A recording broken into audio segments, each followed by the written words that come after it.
আসসালামু আলাইকুম ওয়া রাহমাতুল্লাহি তাআলা ওয়া বারাকাতুহু। প্রিয় বন্ধুরা, এই ভিডিওটার বিষয় অত্যন্ত গুরুত্বপূর্ণ এবং জরুরি। তো আমি অনুরোধ করব 2-3 মিনিটের ভিডিও শেষ পর্যন্ত দেখবেন, বুঝার চেষ্টা করবেন। যদি বুঝে আসে আপনার অভিমত মন্তব্য পেশ করতে পারেন। পাশাপাশি যদি ভালো লাগে, যদি আপনার ইচ্ছা হয়, মর্জি হয়, তাহলে আপনার যত শুভাকাঙ্ক্ষী আছেন, বন্ধু বান্ধব আছেন, ভিডিওটা শেয়ার করে তাদেরকেও উপকৃত হওয়ার সুযোগ করে দিবেন। আসলে এই ভিডিওটা ইমানের সম্মানার্থে, ইমান রক্ষার্থে, ইমানের তেজ বৃদ্ধি করার লক্ষ্যে আমি এই ভিডিওটা করতে এসেছি। চলুন আর কথা না বাড়িয়ে মূল কথায় ফিরে আসি। মিস্টার সেনাপ্রধান ওয়াকারুজ্জামান, আপনার কাজটা কি আর করছেনটা কি? আপনি বলেছেন বেদাতে বেদাতে ছেয়ে গেছে। যেহেতু আপনি আর্মি সেনাপ্রধান, আপনি দেশের সম্পদ, যেন তেন সম্পদ নয়, অত্যন্ত জরুরি, গুরুত্বপূর্ণ, অনেক বড় সম্পদ। তো আপনার উচিত হবে বাংলাদেশে বসবাসকারী যত ঘরানার আলেম আছেন, যত ঘরানার আকীদা পোষণকারী লালনকারী বাঙালি আছেন, সবার কথা মাথায় রাখা।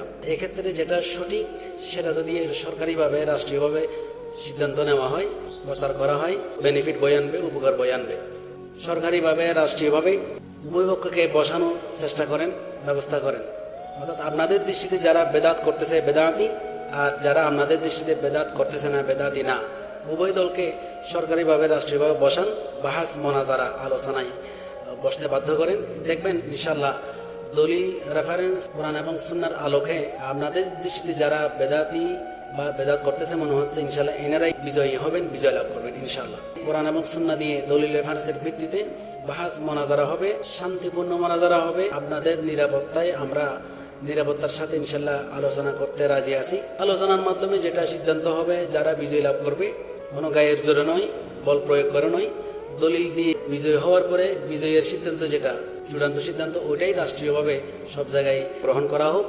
এটাই আমাদের বিনীত অনুরোধ। সবার কথা চিন্তা করে, কোনো ধরনের বৈষম্যতা না করে, সাম্যের প্রতীক হিসেবে দেশকে অন্তরে লালন করেন। ওই হিসেবে দেশের টানে, দেশের মহাব্বতে, দেশের মানুষগুলোকে সুখে শান্তিতে সঠিক বিষয়ে পরিচালনা করার জন্য মোনাজারা, বাহাস রাষ্ট্রীয়ভাবে করার জন্য ব্যবস্থা করেন। ইনশাআল্লাহ দেখবেন, আমরা, এটা আমার বিশ্বাস, যেহেতু আমরা এই পর্যন্ত দলিলের বাইরে কোনো কথা বলি নাই এবং কোরআন হাদিসের বাইরে কোনো কথা বলি নাই, আলহামদুলিল্লাহ আমরাই বিজয়ী লাভ করবো ইনশাআল্লাহ।